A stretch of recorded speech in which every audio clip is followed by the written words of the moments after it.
আপনিও চাইলে আসতে পারেন কুষ্টিয়া এই বাইপাস রোডে খেজুরের টাটকা সতেজ রস খেতে আর শীতের সকালকে খুব সুন্দর করে উপভোগ করার জন্য। আমি এখন রয়েছি কুষ্টিয়া বাইপাস রোডে। বাইপাস রোডে সুন্দর একটা মনোরম পরিবেশ রয়েছে, এখানে খেজুরের রস পাওয়া যায়। এই খেজুরের রস আর শীতের সকাল দুইটাই কিন্তু একটা সুন্দর কম্বিনেশনের। আমরা প্রতিবারই খাইতে আসি, রসটা আর কি খুব ভালো লাগে।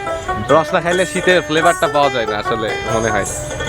আমি আসছি কুমারখালী থেকে, এখানে ভালো রস পাওয়া যায়। রস খেতে অবশ্যই ভালো লাগবে। শীতকালের আমেজটাই হলো সকালবেলা খেজুরের রস, মানে শীতের প্রধান ফোকাস সবার থাকে। এবছরে কি এবারই প্রথম?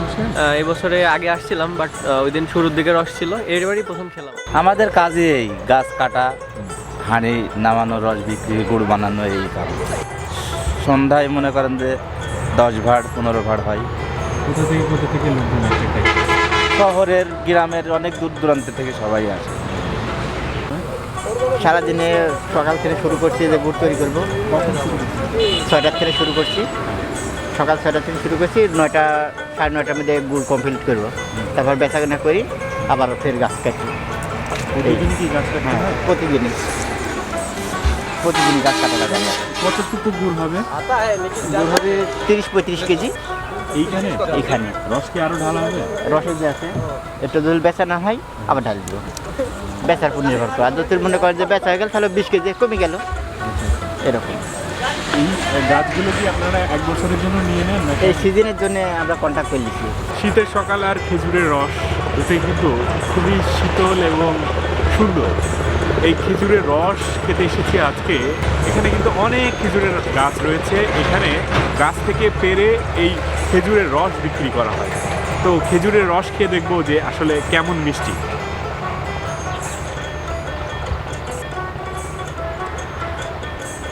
বেশ মিষ্টি আছে টাটকা খেজুরের রস।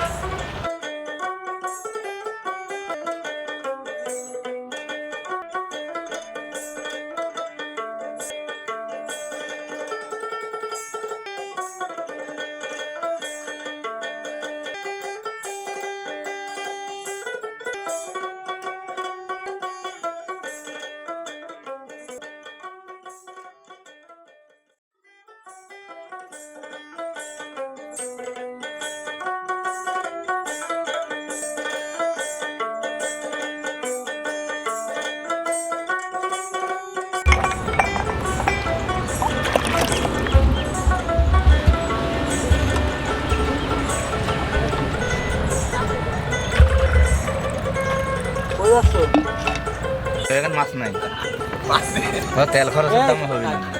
ওই ওয়াস্টাল খরচ হইতে করি দি পরের তেলে বাকন ধরে দি